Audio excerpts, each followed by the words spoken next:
Assalamualaikum warahmatullahi wabarakatuh. Halo teman-teman dan Bapak Ibu dosen. Di sini saya akan menerangkan mengenai perencanaan wilayah perbatasan di Indonesia. Sebelumnya, ada pepatah berkata, tak kenal maka tak sayang. Maka dari itu, perkenalkan nama saya Febriana Nurul Rami dengan NIM 230303075 dengan prodi Pendidikan Geografi Rombel B. Di sini saya akan menerangkan mengenai perencanaan wilayah perbatasan di Indonesia. Terdapat definisi dan sebaran wilayah perbatasan di Indonesia. Definisi dari wilayah perbatasan sendiri merupakan area yang berbatasan langsung dengan negara lain dan memiliki peran strategis dalam menjaga kedaulatan serta integritas negara. Kemudian terdapat sebaran wilayah perbatasan di Indonesia. Yang pertama terdapat perbatasan di darat. Terdapat Kalimantan dengan Malaysia, Papua dengan Papua Nugini, Nusa Tenggara Timur, dan Timor Leste.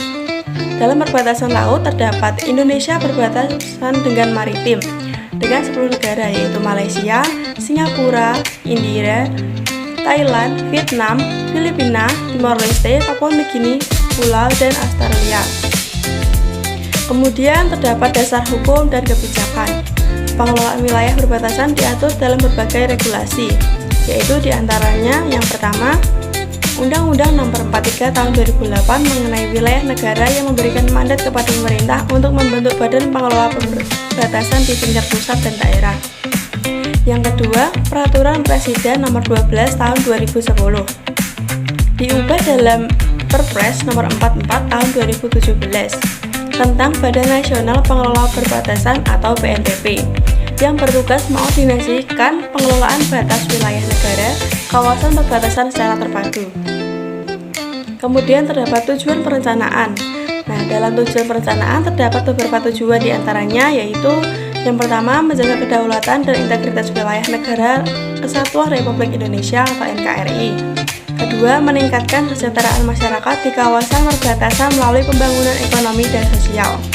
Yang ketiga, mengurangi kesenjangan pembangunan antara wilayah perbatasan dan daerah lainnya. Kemudian yang keempat, memperkuat pertahanan dan keamanan nasional di area perbatasan. Kemudian terdapat strategi perencanaan. Terdapat pembangunan infrastruktur fisik, membangun pos lintas batas negara atau PLBN, jalan, dan fasilitas umum lainnya untuk meningkatkan konektivitas dan aktivitas ekonomi. Terdapat pengembangan Pusat Kegiatan Strategis Nasional atau PKSN yang menggambarkan kawasan perbatasan sebagai pusat pertumbuhan ekonomi baru. Kemudian terdapat sinergi antar sektor dan daerah meningkatkan koordinasi antara pemerintah pusat, daerah, dan masyarakat lokal dalam pengelolaan perbatasan. Kemudian terdapat pemberdayaan ekonomi lokal yang mendorong pembangunan usaha mikro kecil dan menengah seperti yaitu UMKM serta sektor pertanian dan perikanan. Kemudian pada tantangan. Nah, tantangan dalam pembangunan wilayah perbatasan yaitu meliputi keterbatasan infrastruktur, minimnya fasilitas seperti transportasi, listrik, dan telekomunikasi. Kesenjangan sosial dan ekonomi, tingkat kesejahteraan masyarakat perbatasan yang masih rendah dibandingkan dengan daerah lain. Ancaman keamanan aktivitas ilegal seperti penyelundupan dan perdagangan manusia. Terdapat koordinasi antar lembaga, belum optimalnya sinergi antara instansi terkait dan pengelolaan perbatasan. Kemudian terdapat program prioritas. Terdapat yang pertama pembangunan dan revitalisasi PLBN, membangun dan memperbarui pos lintas batas untuk meningkatkan pelayanan dan pengawasan. Kemudian terdapat pengembangan infrastruktur dasar, membangun jalan, jembatan, dan fasilitas umum lainnya untuk meningkatkan aksesibilitas. Kemudian terdapat peningkatan layanan publik, menyediakan fasilitas pendidikan dan kesehatan yang memadai bagi masyarakat perbatasan. Pemberdayaan ekonomi masyarakat mendukung pengembangan UMKM dan sektor produktif lainnya untuk meningkatkan perekonomian lokal.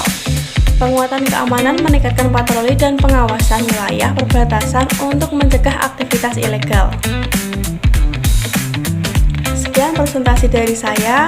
Jika ada salah kata mohon maaf dimaafkan. Wassalamualaikum warahmatullahi wabarakatuh.